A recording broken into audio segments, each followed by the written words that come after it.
Live. Oh, snap, we're live. We'll talk hoodies when the roll-in starts, Miles. What's going on, y'all? Jayson here. We are back within the huddle.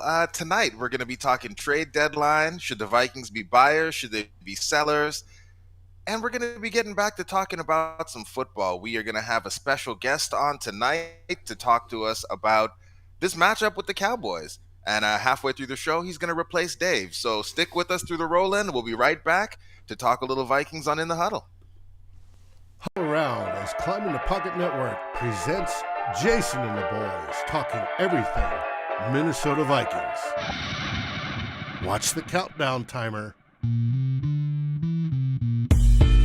Away we go again. Lost like I'm lost on purpose. If found, please return to. Girl, don't you know I'm lost on the road? I've been here before. When I get home, girl, don't you know? Hey there, I'm Clifford. lost on the road. I've been here before. When I get home, my vision blurry, I'm paying the cost. I'm not enough. In fact, it's even better when you're not involved. When I miss your call, I feel that I evolve. Cause as you mentioned, I am more dependent than a college student on their parents or an old person on their pension. Not to mention when you hit me on WhatsApp without attention. And a bad booty bitch watch, then she looks tempting. Look, my Achilles heel is when I say what I feel, you say, baby, come home. And I don't think that I will, cause all this motherfucking stress is gonna get me killed. Girl, don't you know I'm lost on the road? I've been here before. When I get home, girl, don't you know I'm lost on the road? I've been here before. When I get home. Huddle around as Climbing the Pocket Network presents Jayson and the boys talking everything Minnesota Vikings. No, I can't play these games. No, you can't disrespect and call me names. Sending me signals like you about to switch lanes. Well, go on, do your thing. Go on, do your thing. I mix champagne and propane, get lit. I'm trying to forget all the things that you said, all the things that we did. Girl, don't you know I'm lost on the road? I've been here before. When I get home, girl, don't you know I'm lost on the road? I've been here before. When I get home,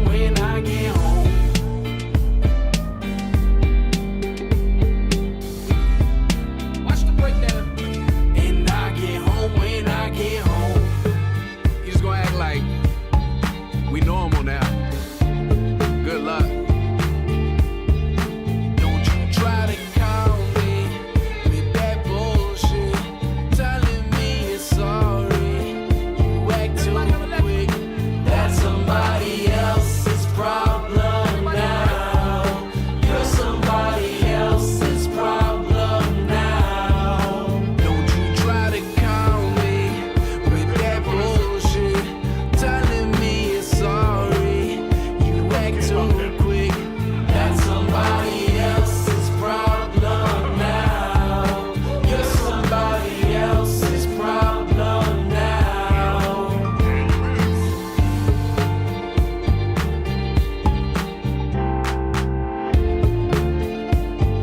Welcome to Climbing the Pocket Network's In the Huddle, where your favorite Climbing the Pocket personalities get together and talk all things Minnesota Vikings.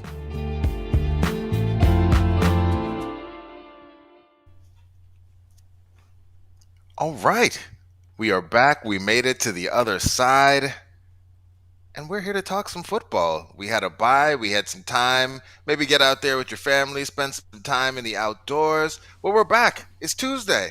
Let's talk some Vikings. I guess I should start again. My name is Jayson Brown. You can find me on Twitter at BrownJayson, and I am joined today by the man, the myth, the legend, the man who put the clamps on Adam Thielen, Miles Gorham, wide receiver one. How you doing? How you been? What up? I'm doing well. Yeah, what you do for your bye? What do you do for the bye week? Did you take a break from football? What were you up to? No, I mean, there's never really a break from football, right? Like, I love watching football no matter what. I mean, so I watch all the shitty games from Sunday, Monday. There were a few. Not there were not. Hey, nothing was heartbreaking for me, so that's all that matters. What did I do though? Hung out with the kids. We took our kid to took our kids to the zoo. Those types of things. Nothing Okay. crazy. I mean, we're pretty chill. Got some family life in there, catching up to Nick Olson as the most wholesome person on TP. Dave, how about you? What did you do? I went Bye to, week? No Vikes? no Vikes, no shows. I took off and went to the Renaissance Festival in Texas. It's Okay. supposedly the largest one in the country. Went I mean, on 'cause it's Saturday. Texas, right? Everything's Everything's big in bigger Texas. Dave? Yeah. Okay. But it was huge. It's like a theme park. We spent probably 5 hours there, 4 or 5 hours, and we didn't cover anywhere close to all of it, maybe even half. And it's literally big. It's like Six Flags or Disneyland type deal, only it's all Okay. Renaissance, and everybody's dressed up in corsets for the girls and leather and swords and all sorts of cool stuff. It was fun. How many turkey legs did you crush? I did not eat, believe it or not, the whole time I was there. That's Why? not where I would have put. Yeah, I did not guess that. I would not have guessed that, Dave. It just I didn't. Now I did have a beverage or two, and Okay. enjoy. There that. we go. All is right with the world. Well, let's hop into Well, it. Dave, There's we knew that was coming. I wanted to hear yeah. about the food. We knew Dave had a beverage. Oh, Yeah. I've been to medieval banquets before, especially over in England and real castles and such. What we were allowed to do back then, I don't think you'd be allowed to do today. Okay, well, we might have to get to that after the show. That doesn't seem like it'd be appropriate to get into on No, this family but show eating we're the running here food's today. the same. You get a spoon and a knife. There's no such thing as a fork seems- back in medieval days. It seems very inefficient. Well, let's hop to it. Miles, I know that you were heartbroken by the news. Stephen Weatherly, no longer with the Vikings. Yeah. How do you feel about it? How do you feel about it, man? It's my guy. No, it makes sense. I was going around Twitter just kind of like speculating. I was like, did he ask to be released or traded? And it just made sense. I mean, the guy was playing like 7-8 snaps a game in the last few games. He was getting phased out by Everson Griffin and DJ Wanham to go with opposite Daniel Hunter. And we have a rookie in third round pick in Patrick Jones who hasn't even dressed. So I mean, it just made sense. Like this guy, you could save. I think Dave mentioned it earlier. Look, I think that in total it was like 900-something thousand, but because they're bringing somebody back or getting somebody added to the roster, kind of offsets. So you're more like saving like 500,000, but so you're saving a little bit of money there, but you're not really doing anything other than just giving a guy an opportunity. But the one thing that they weren't going to do was release him, because releasing him would have he's a vested veteran at that point. So his contract was already guaranteed, so that Vikings wouldn't have been able to save any cap at all in that scenario. So they do save a little bit of money, and I guess they kind of swap draft picks, or they gain a 7th round pick back, but they give up a future one. So I don't know. I think it was just trying to do Stephen Weatherly a favor, essentially. And the Dave, what are your Broncos, thoughts on they it? don't have any linebacker depth. Well, I heard that they were trying to get Drew Lock as part of that deal, and the Broncos said no. But Is that real? Because I don't know if it's believe it. real or not. And I didn't bother to check with anybody in Denver. But anyways, I think it's good for Stephen Weatherly. I think they were doing him a solid, like you said. It hopefully will get some playing time for Jones, maybe a few snaps. But I'm also hearing Willikes will be the one that's brought up instead of Jones. And that sort of disappoints me, because I think Jones has potential to be good, and I would like to see him get his But they feet wet. don't, apparently, which is kind of crazy. I agree. I think it's that old mindset. He's a rookie. Let's sit him. He's a 7th round rookie or whatever he was drafted at. Third. Let's sit him. To me, it makes no sense. I want to get him. I want to get his feet wet. Mm-mm. Even if you only Well, and play if you're him gonna 6 play wet- snaps a game. Right. I mean, just give him the snaps that you were giving to Weatherly. It's not going to Mhm. hurt. It's not going to hurt the team. It's just going to give you an opportunity to see what he's got. Unless they must like they just must not have any trust in him understanding the defense or understanding and having being a capable player right now, which is kind of wild to me. I agree with you. It's wild. I don't get him in there. See how he does against the run. See how he does against the pass. I mean, you're only talking a few handful of snaps. It's not Right. that big a deal, especially if you put them in when they're locked way back in the, their own territory. Yep. Let's talk about something maybe that's a little bit more fun than just Stephen Weatherly and seventh round picks. Even though we know that Rick loves a seventh round pick, nobody loves him more than Rick does. But one of the things that the Weatherly trade got going was our imaginations. We had a trade, we had no football game to think about, and so it really let us spend some time spinning the wheels, thinking about other potential trade possibilities for the Vikings, players that might move from the roster, players that we might try to get in. You've heard rumblings about Xavier Howard, maybe some other lesser known cornerbacks being brought in. I've seen rumblings online around players coming in from Houston who are obviously going to be sellers. And so I guess my question, and Dave, I'll start with you on this one, because where the Vikings are right now, they're 3-3. By all accounts, they're one of the better 500 teams in the league based on their point differential, PFF grades, how they're looking in DVOA. We're looking to be like, average, slightly above average team. Based on where we are this year, based on where we had for the expectations, should the Vikings be buyers or sellers going into this trade season? It's November 2nd is when the deadline is. What do you think the Vikings should be doing as we kind of head towards the trade deadline? With Patrick Peterson out at least until the Green Bay game, if not longer. He is 31. You'll find out as you get older, things take longer to heal. I would suggest they go on a shopping spree for a corner. Now, will they? They don't have a ton of money to spend. Xavier Howard, I think, is a pipe dream. Doogie admitted today they're not even talking to Miami about that. I don't know how they could absorb his salary. They'd have to renegotiate and do some money tricks, which Brzezinski's the master at. But if they can find somebody decent off one of those selling teams like Houston, I think it's worth the investment. How about you, Miles? Buyers or sellers? Where do you think the Vikings should be based on where they are? And I mean, we know you feel how you felt about the Vikings' performance today, that they've underachieved, but I mean, they're still a talented team. There's still maybe some gaps that, some depth pieces could come in, could help. What are your thoughts? How should they approach it with the trade deadline right around the corner? Well, I think the one thing we got to understand is that jobs are on the line. So the one thing they won't do is they won't sell.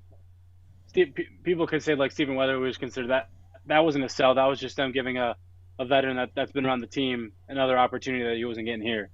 I think if they were to make another trade, it'd be to bring somebody in, not to let somebody go. Like Dave said, like the cornerback depth, you don't. Rick Spielman can say all he wants that they expect Patrick Peterson back by the Green Bay game. We have no idea what to expect on that. Hamstrings are tricky that way. You really just don't know. So if the Vikings want to be safe in this, making a low level trade, I think it was Bleacher Report or somebody mentioned Vernon Hargreaves from the Houston Texans, somebody to fill a veteran role in some capacity of depth at cornerback is probably the route they should go. Vernon Hargreaves is a name. I don't even know any other names, but like just another veteran, but somebody's cheap. You have 3 6-round picks. You now have a 7th round pick. So like there's some ammo to play with if you wanted to move one of those picks for a cheap veteran cornerback. So, I mean, I think if they're going to make a move, it'd be that way. Selling at this point it just wouldn't make sense. Rick and Zim both don't have the luxury to be like, all right, we'll just send some guys out and see how and hope for the best. They just don't have that luxury. Does it depend on this Sunday's game, though? If the Vikings lose badly I don't. or if they win? I actually think because of how the NFC is gone, they view themselves as a really good chance at making the playoffs, no matter what. Because you have teams like the 49ers, you have teams like Washington. Who else am I thinking of? Seattle. Like those teams that you would consider like I guess quote unquote in the mix. Those teams all lost, and those teams are technically behind the Vikings in the standings. So the Vikings goal is to make the playoffs. I guess it doesn't for them. It probably doesn't matter how they get into the playoffs. So their goal is just to make the playoffs. So to be a 7 seed and you got an extra game, even with the gauntlet of games they have in the next 4 weeks, I think no matter what happens on Sunday, they expect themselves to still be a playoff caliber team come week 18. Week 18. And as Clifford is I know, letting us know over here in the comments, Clifford saying, 7th seed, here we come. I can't even be mad at it. It feels sometimes like that's what we're striving for.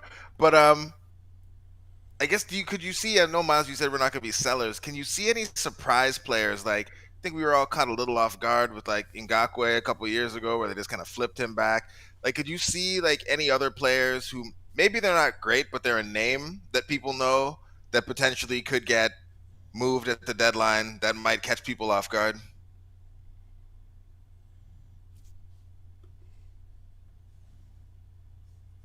If Patrick Peterson hadn't got hurt, maybe, but honestly I don't see it. I'm like going through the roster. I'm like they're not really deep at safety. They're not deep at corner anymore. They're not deep at At linebacker.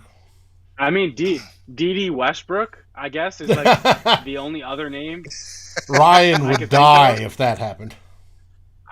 I think that I think D.D. Westbrook, for what they've asked him to do, he's done a good job. I mean, he's caught the ball, he's converted some third downs. He hasn't really done as much as you'd like in a punt return, but he's their punt returner, so he's cheap too. So like again, getting rid of contracts, you also need to get rid of like cheap contracts, and Westbrook's the only other name. Herndon, I guess too. I guess Chris Herndon. There's a slim possibility that maybe they try to shop him, but with Ellison's injury, I don't even know where he's at right now. Who knows what the plan is there, but I don't think Rick would be willing to eat that one. We got Nick John saying that playoff caliber feels like a stretch, but the Vikings are sitting in the 7th seed right now. If the playoffs were to start today, the Vikings are the 7th seed at this point in time, in part because the NFC is a bit top heavy. You got some really great teams at the top, but once you get past the Rams, I mean, the Saints, do we think the Saints are a great team? Saints don't seem great. And then it's us. No, but they got an easier path. Yeah. Yeah, easier path. But then after us, you got the Falcons, the Bears, Carolina, the 49ers. Like, the playoffs, like, if we don't completely pee down our legs, seems like it's going to happen. It's within the realm of possibility. 7 and 10, 7 seed. 7 and 10, 7 seed. I'm here for it. That's saving jobs right there. Well, just like my old crew used to say, we're king of the dipshit teams or the worst of the best teams. That's where the Vikings have fallen all these years, except for 2017. Yep. I mean, we're bang average right now. If you're looking at most power rankings that are forward looking, we're 16th, 17th, 15th, kind of in that range. And so it brings us to the next thing, and we will have someone on shortly to represent for the Cowboys and let us know from their perspective how we match up. But as we start to look ahead, a lot has been made of the next stretch of the Vikings schedule that starts with the Cowboys. But before we get there, Miles, I've also seen a bit of revisionist history as we look back on the Vikings and the schedule that we've played to date, because going into the season, all of us thought the Bengals game was going to be a pushover. We thought that was a game we should win. We lost in heartbreaking fashion, but the Bengals are now the number 1 seed in the AFC. So with that in mind, and the way some of these other games have fallen over the course of the season after we've played teams, does it change at all what you think about the Vikings as you look back now, thinking like, oh, they should have won that game, the Bengals are a layup, maybe the Bengals are a good team? Like, as you start to play back some of the opponents, does it feel any different for you? Yeah, I mean, yes, the Bengals are a good football team. I said this in our group chat. The Vikings just get to add the Bengals name to the list of another good team the Vikings didn't beat or couldn't beat because But should have. it's just another good team they should have. Yes, 100%. And but the part I'm sick of is going down the road of, oh, the Vikings should have beat this team. They should have beat this good team. But they didn't. But they turn around and do those same things and barely beat the shitty teams, the Carolina Panthers, the Detroit Lions. They're playing the team similarly, but they're not winning those games. So that's the issue I'm running into. So no, I don't think it changes anything. Goodness. And look at this, through the magic of technology, Dave is no longer Dave. And Oh, we Dave got can Paul come back in if here. you need me. We got See, Paul, I'm here. Dave. Your old news. All right, We see got ya. Paul in here. I'm sorry, Dave. I don't need to do that. That's quite all right. They'd rather listen to you than me. Hey, Dave did the And, Chris Collinsworth, the reverse Chris Collinsworth. He just slid out. Yeah, just slid out. He's out of here. And now we're excited. First time doing this on the show, live swap, mid-live show. We got Paul Catalina joining us today. He represents the BLEAV podcast network. He hosts their Cowboys show. So what better person to come in here and talk to us about this matchup from a perspective that maybe we don't know? Paul, how you doing, man? How you been? I'm doing great. And you notice on the graphic that I'm the second. I mean, I'm the host, but I'm the second tier. Danny White, 3 NFC championships in a row. That's the bread and butter of the show. But yeah, I'm doing great and happy to be back off the bye week, and always love getting to watch my guy Dalvin Cook, who I'm a Florida State grad, so I love him unconditionally. And even though my girlfriend will not allow it, we're going to name our firstborn kid, if it ever happens, Dalvin. I mean, it's going to happen. So I love it. I love it. You'll And just Paul, get in there while and you're here, write the name you're on the top birth billing. certificate. You're top billing for us, Paul. awesome. Well, that's great. Thank you. I appreciate that. All right. Well, let's get into it because, for Vikings fans, this Cowboys game, as we start looking at this next part of our schedule, also coming off the bye, this is the part of the schedule where we're looking at it as that things are starting to get really tough for us. And so you see what the Cowboys are doing. Dak's back. They're throwing it all over the gym, putting up big points numbers. What are your thoughts, and what are Cowboys fans saying about this matchup, and how are you looking at things when you look at how the Cowboys team is going to match up with our Vikings team?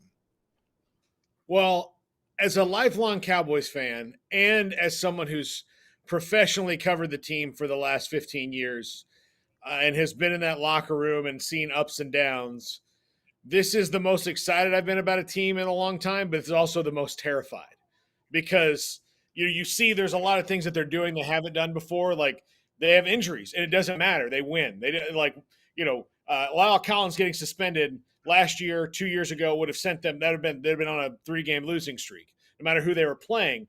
But now, Terrence Steele steps in, and after being terrible last year, he's been great. No matter who plays in the defensive line, they managed to get stops on defense. Trayvon Diggs is just a revelation in dominance back there, intercepting a pass every week and pick sixes and all that. Not to mention, look, you lose Michael Gallup, and here you go with Cedric Wilson steps in very ably, and plus they already had Coop and CeeDee Lamb and all these guys coming in and playing well. Tony Pollard's been great. Zeke's been Zeke again. So there's nothing really that bad to say about them. But matchup-wise, especially given what happened against the Patriots where Damian Harris ran right at the Cowboys, and that was the most successful thing that people did on them, Dalvin Cook is a bad matchup for them.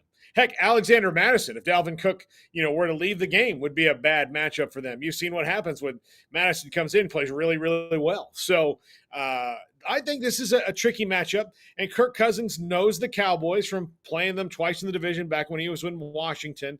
But I think and unlike what I know what you guys go through, there's good Kurt and there's bad Kirk. Whatever it is. And if you get good Kirk Cousins, this is going to be a fun one. I think it's going to be an interesting game, but they're going to have to match the Cowboys scoring for sure.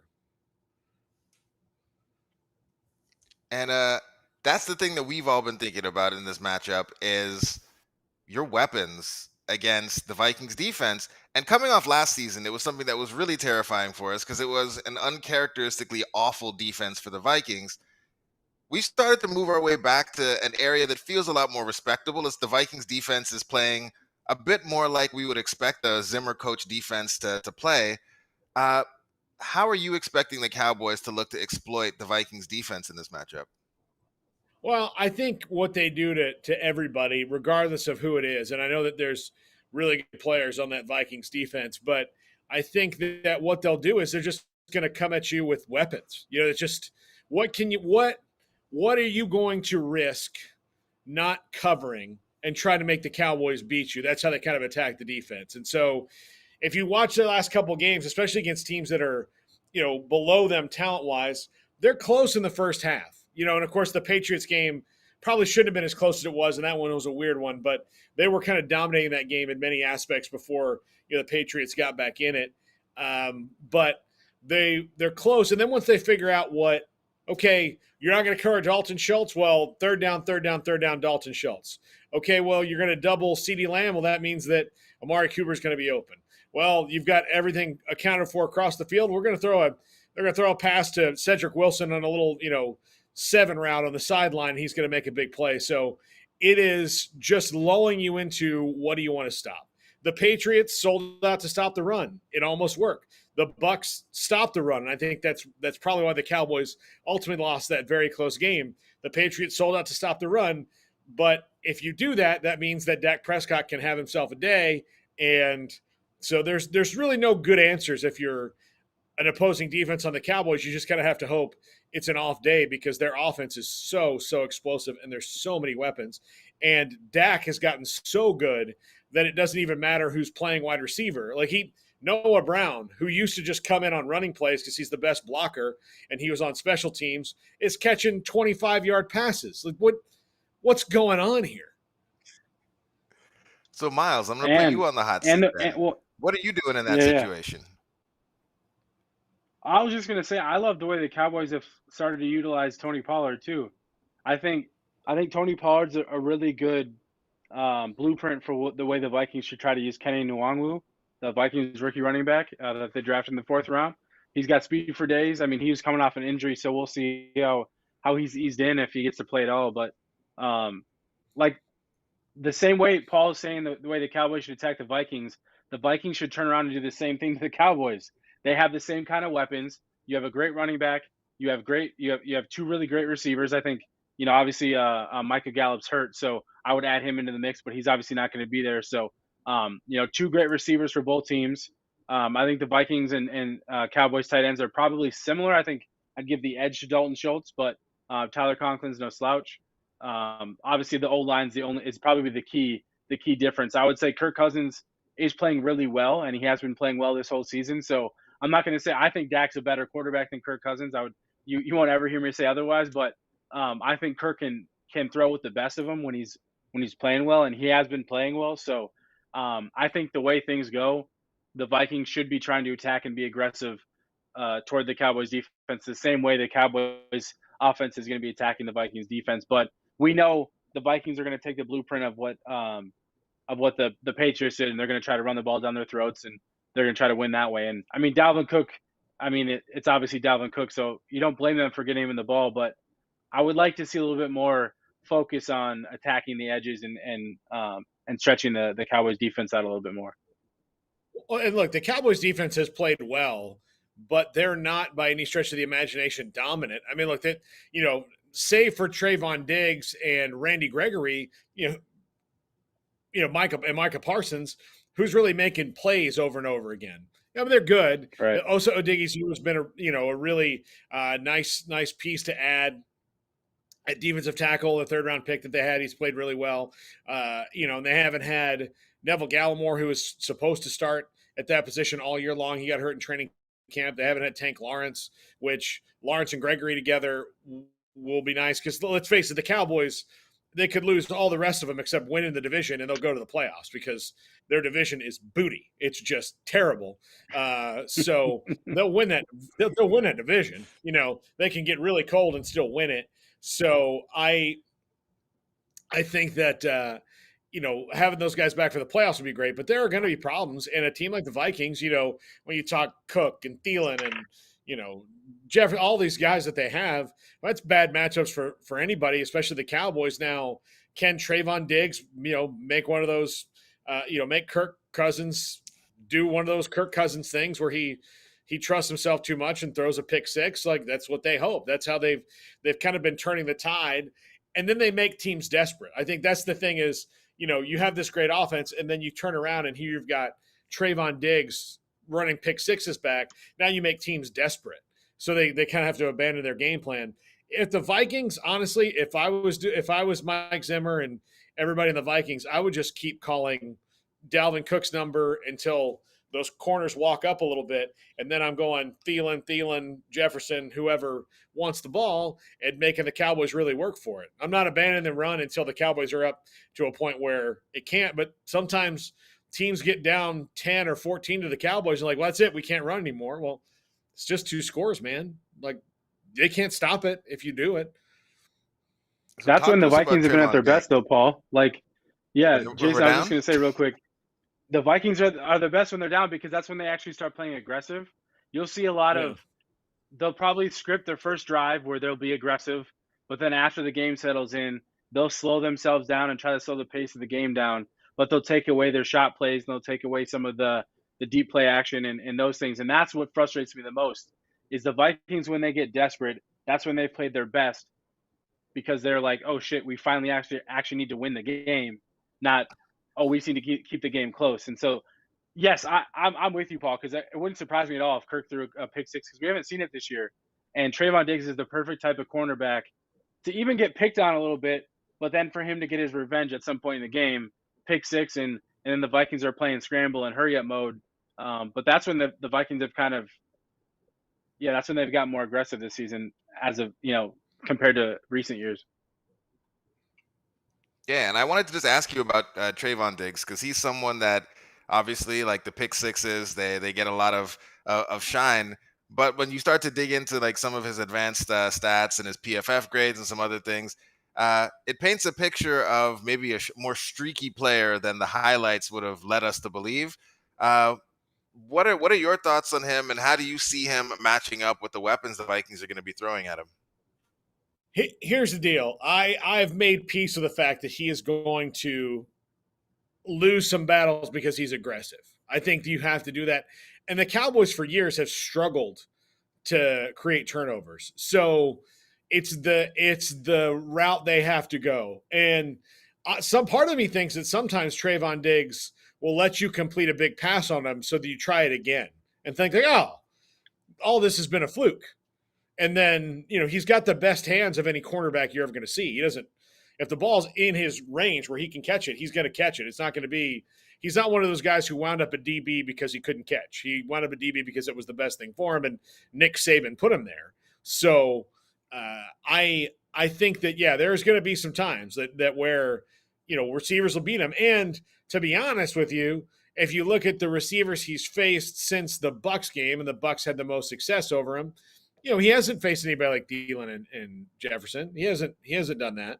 There's some good ones, but the Patriots, who's their, Kendrick Bourne or Jacoby Myers. I mean, that's and then the Eagles have Devontae Smith, who's been pretty good, but he's still a rookie, and I guess the Mike Williams, Keenan Allen combo when they played the Chargers is pretty darn good, and they did a good job on them. But, I don't think he's faced anybody that's maybe as good week in and week out. The Giants had no one when they faced them. I mean, they had no one going in. They had less people coming out. So, they haven't – this is the toughest team they've played in a little bit. So, I expect to see him lose some battles, and then I expect to see Kirk Cousins to try over there and then – maybe get a pick or at least knock the ball down and go, oh, well, that's why you don't throw over there. So, but it's worth it because, again, for years, just how the Cowboys don't get fumbles, they don't get interceptions, nothing. There's no turnovers, games, 6-7 games between turnovers. You'd be sitting in the press box, they recover a fumble, and everybody turn around and be like, oh my God, did they just recover a fumble? How did that happen? And then you watch the replay, and it wasn't even anything that they did well. It was just this guy dropped the ball, and the fat defensive line from the Cowboys goes, oh, there it is. I got it. Yay!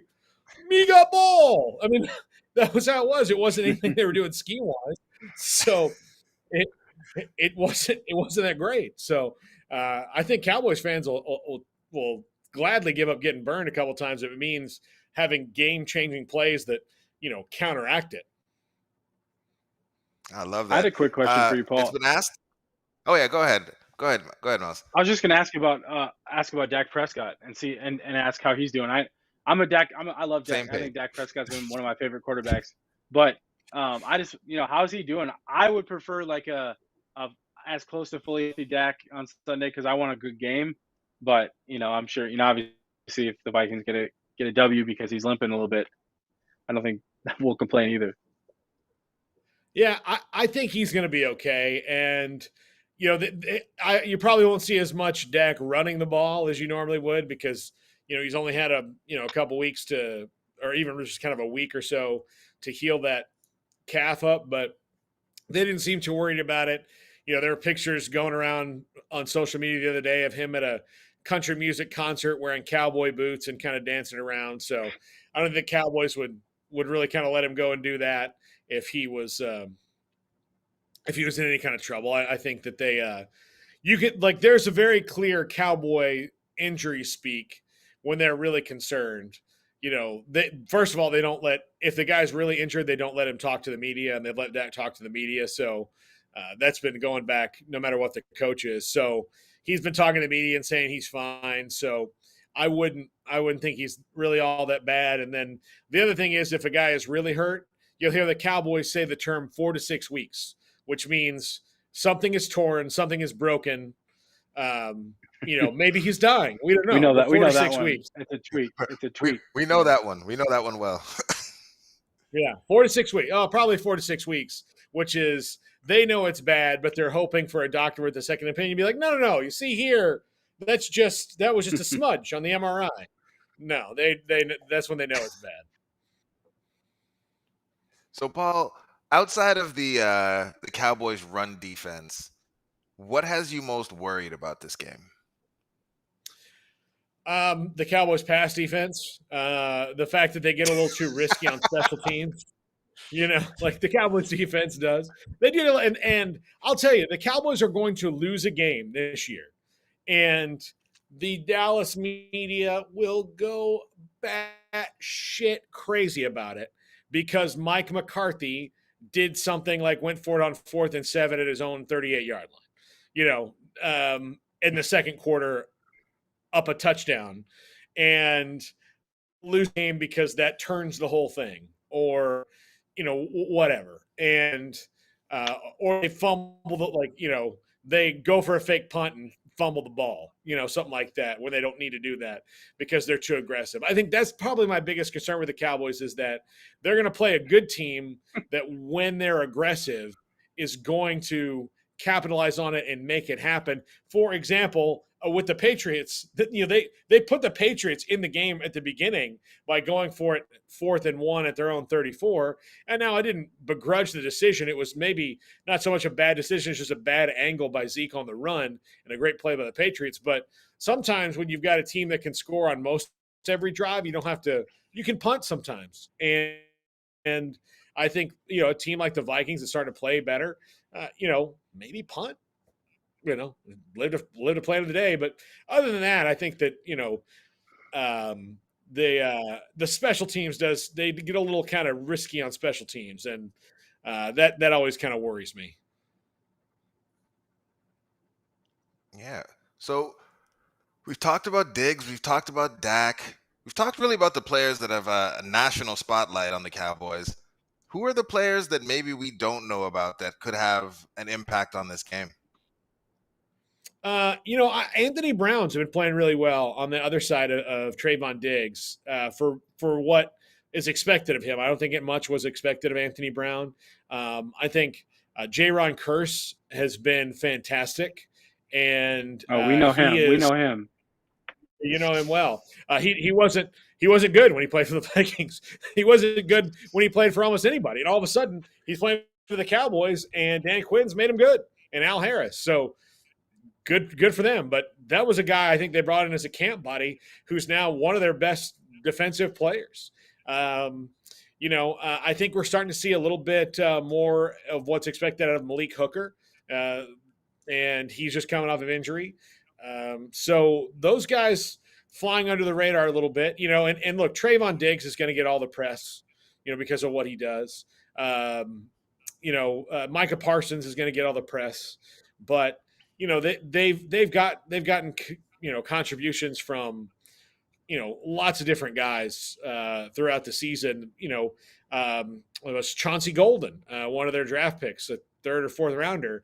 I think he's one of their third rounders, has stepped in very well in the absence of DeMarcus Lawrence. So those are the kind of unsung guys. And and an offense, I think I mentioned him earlier, Terrence Steele, the right tackle, who's played during Lyle Collins' suspension for just being stupid. But they want your P, go give them your P, man. Like, what's going to happen? Nothing. You're just being lazy. He'd be back. He'd be back by now if he wasn't stupid too. Like, he could have accepted the suspension, and he would have been back already. Yeah, I mean, trying to bribe the person, I guess I think the thing that makes you feel good is you hear a lot of shady things about the NFL. This thing that's going on with Washington is really weird and crazy, that you have all these emails, and the whole scope of the investigation is how Daniel Snyder runs things, and the two people who've gotten in the most trouble are Adam Schefter and John Gruden, who don't work for Washington. So, but it does make me feel good that the integrity of the drug testers in the NFL program is unflappable, that they won't take a bribe from Lyle Collins. So, but yeah. Awesome. Well, I think we've covered most of the things that we wanted to get into here. Really, the last thing that we need from you before we let you get back to enjoying your evening is a prediction on how you see this game going. So a score prediction, and then like a bold prediction for anything kind of fun, crazy that maybe folks aren't thinking about that might pop off in this game. All right. I will say, I think the Cowboys, I think this game comes down to the fact that Dak is better than Kirk Cousins, because across the board, you guys have kind of said it. I mean, they kind of match up well. I mean, offense, defense is kind of the same. I think the difference is that Dak is, here to Kirk Cousins and probably make some plays in the end. Cowboys win by 10. I'll say 38-28. I think a wild thing that you'll see in this game is that Cedric Wilson will throw a touchdown pass. Oh, I love that. Awesome. And before we do the magic of having Dave and Paul swap places once again, Paul, tell the people where they can find your podcast and any other work you're contributing to covering the Dallas Cowboys. Okay, well, they can find the podcast on a couple places. Anywhere you get podcasts, BLEAV in the Cowboys. And follow me on Twitter at Paul Catalina. And they can get it there. My real job is I work for 365 Sports. We have a YouTube and sports radio outfit here in Waco, Texas, where I live.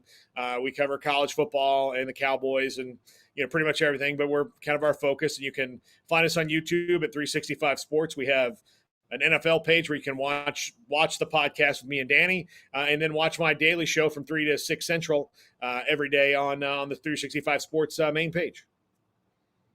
Love it. We will definitely link to that in the show notes and on YouTube. So thank you so much for making the time. I'd say good luck, but I would not mean it. So here's to like limited injuries, no one getting hurt on Sunday. That's in good health and happiness, whatever happens in this game. There we go. All right, man. Thank you so much. Thanks, Paul. Anytime, guys. All right, David, and he's back. Just like that, David is back in here Miles, what do you think? What do you have to say about the way Paul is describing this matchup between our two teams? I think Paul is, and I don't blame him because the way the Cowboys have been playing, he sounds very confident as a fan. You know when a fan base sounds confident about going into a game. He sounds uber confident I'm that not sure. the Cowboys I'm not are sure gonna. what that's like, actually. I don't. It's been a long time, but he really does. Like you can hear the confidence, and he even started off the show by saying it doesn't even matter what happens with injuries. Dak's just winning football. Dak and the rest of the Cowboys are winning football games. They're just finding ways to win football games, and they're beating good football teams. They're finding a variety of ways to beat teams, and so yeah, I don't blame him for being confident. I can't sit here and say I think the Cowboys will beat the Vikings by 10. I wouldn't be surprised if the Cowboys won the game, but at the same time, I can understand why. Yeah, I can understand why he'd be confident the way he is, but I just don't.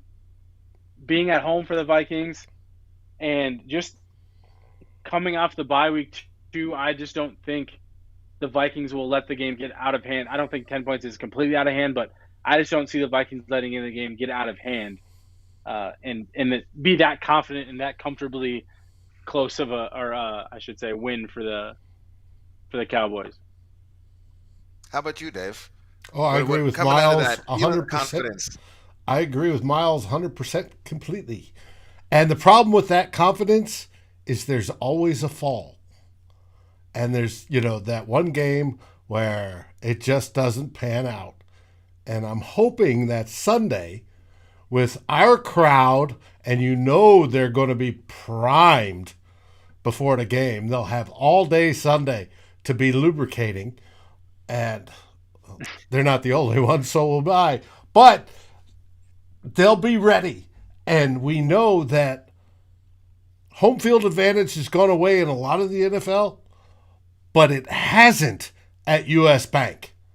Our fans make the difference. They're loud. They're boisterous. Yes, Dallas has a great offensive line. I'm jealous, right, of those guys. But we have a decent defensive line, and with possibly Michael Pierce being back, that makes it even better. So we do have a chance of beating this team, and Mike Zimmer tends to plan better for better teams like this, and he's beaten McCarthy before, so hey, I'm not going to give all that confidence to Dallas. That would make me physically ill. No way. But we can't act like we're the only team coming off a bye and the only one having No, extra they're time coming to off a prepare bye either. too. Like, They prep for 2 weeks. exactly, and that's the difference. Typically, you're playing a team where you're the one coming off the bye and they're coming off a game, so there's a little bit of an advantage there. Both teams should be well rested, so I'm excited to see how both teams come out. And it'll be prime time, baby. We'll all get to watch it live. Oh yeah, you are correct. Looking I at hate this watching pass Vikings blocking games prime efficiency. too. Oh, that offensive line, they've got guys that are good. ranking 90s. Scoring 90s they're on doing PFF. quite well. Mm-hmm. It would be nice. But Clifford did raise a great point there that looks like turnover luck has gone the way of the Cowboys so far this season. And we know that's usually about a 50-50 sort of thing. And so, yeah, it's a fickle we've had thing. some things maybe not bounce our way. So maybe this is the time. This is the game. This is when Kirk gets to show all of y'all. We've also had turnover luck as well, though, outside of the Cincinnati game. We're +2. Dallas is +7 on the season. And those 7 are all trade picks. Yeah, I was going to say they've also turned the ball. They create turnovers. The Vikings don't create as many turnovers. Now, I have a question for Miles. With Peterson out, obviously we're going to see Tiny Dantzler play. We found out this week that he lost 15 pounds. Wow. Actually, it doesn't sound like it was 15. It sounds like that was misquoted. It sounds like he lost weight. 15 sounds like 15 wasn't the actual number, but still he did lose weight, which for a guy like him to lose weight is not. It's not is not good, but ideal. will it make him a little bit faster if he put on the wrong weight in the first place? Well, I don't think he lost good weight either, though.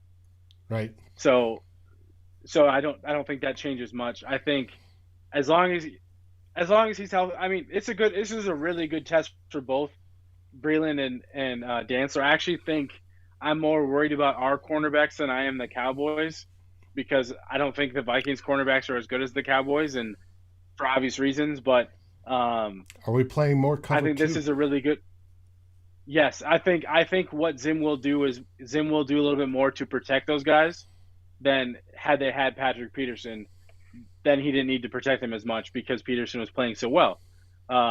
He's going to have to protect him, but they're also going to have to put those guys in situations where they're on an island with CeeDee Lamb, against Amari Cooper, and both those guys they're great, just like the Vikings wide receivers. And Cedric both Wilson. Those guys are they great. Got 3 good receivers. And Cedric Wilson, yeah, and Dalton Schultz. Like they have some weapons. I think like I said earlier, I think Tony Pollard's a guy that I'm a little bit more worried about than people are even talking about, because the way they've been utilizing him and his explosiveness is something that does worry me against this defense. But yeah, I could see them going the opposite of what the Vikings will do. I could see them spreading us out because a guy like Patrick Peterson is out, and trying to figure and just kind of carving things up for a little while. So not that the Vikings can't do that too, but I just don't see the Vikings doing it unless they had to. All right. Well, we've covered all the things. We got a full day of Red Zone before we get to watch the Vikings in prime time. Yeah, that was fun. David, that was fun to do on since you're Sunday, here. by the way. I like. Dave, bold prediction, score prediction. What are you thinking? How's this game going down? I give my score prediction on Vikings Happy Hour tomorrow night. I have, however, called the game, then. And the game will go to the Vikings. Okay. Game to the Vikings. Anything fun, crazy that we're not expecting that you're expecting that you're going to predict is going down in this game, Dave? I expect multiple sacks and pressures against Dak like he's not seen so far this season. Oh, okay. And that's Miles, against that offensive line that I drool over. Yes. Miles, what you thinking? I don't know. I said this on a different show like a few weeks ago. What bothers me is the Vikings have put me in a situation where I just don't know. Like typically, I'd have a little bit more confidence. I do think they're going to play them well. I do. I think I said it before the Panthers game. It's going to be a close game. Who swings which way and who ends up winning the game? I don't know. I'll say 31-28. Okay, another one-score game. I'm just saying, you're picking another one-score. Yep. I can see it being a one-score game. This team has done nothing for me to feel otherwise.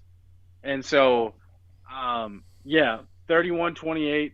I'm going to say Vikings just because I think the home field advantage, I think they've earned that opportunity to have the home field advantage because it does matter. I can see the Sultan of the comeback this season, Mr. Cousins, doing it again in the fourth quarter. How's that for a hot take? Careful, Dave. We're bordering on hubris here, but we'll take it. And that's it. That's all. That's the show. And I will say, Clifford, shout out to Clifford, because Clifford will stay like a fan is supposed to, roasting the Vikings nonstop in the comments the entire show. But when it comes time to make that pick at the end, Clifford's letting us know it's 34 Vikings, 27 Cowboys with his whole chest. I love it. Double doink. He's on the Miles train. You know, one score game. Vikings win with the field goal. He got the shootout, though. He's got the shootout, though. Like the shootout. Vikings winning on a field goal. Maybe we're going to run out, speed drill with the kick to win it at the end. But I love it. Love the confidence. Vikings fans coming through. Can't wait for the game. Thanks for coming through. And that's it, David. You're already here. Hey, wait a minute. So I didn't hear your prediction for tomorrow. Oh, I don't make predictions. I don't make predictions. No, I'm going to go with this one. I think shit, I'm trying to think. Like every time I pick the Vikings to win, have they won? No, I'm going to go. I think that the I feel like the Cowboys are going to edge us in this one. Everybody I last think it night is going to picked be the another Cowboys close except game. for me. Yeah. So I think it's going to be, let me go 34-28 Okay. Cowboys. Hey, bad. But I don't There think it it's is. going to happen, so maybe flip that around. Now, tomorrow I hope night. you're correct. Tomorrow night, we have Vikings happy hour because, hey, Climbing the Pocket's off the bye this week. And we have another third in a row Cowboys expert coming. Tomorrow night, we are having Football Girl. That's what she calls herself, at the Football Girl. If you look on Twitter, you will find her. Her name is Sarah. She's an avid Dallas Cowboys fan, and it will be fun to have her on, drinking and having a good time and talking football. And I've already gotten questions for Vikings hot Viking hot takes from our buddy and pal, the great Flip Muzzy. So that'll be on Thursday. And then Saturday, you got two old bloggers. I already talked to Darren this week. We have a full lineup for you and everybody to talk Vikings purple.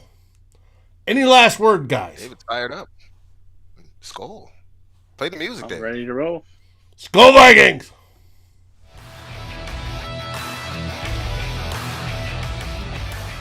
Thanks for watching. Like, subscribe, and ring the bell.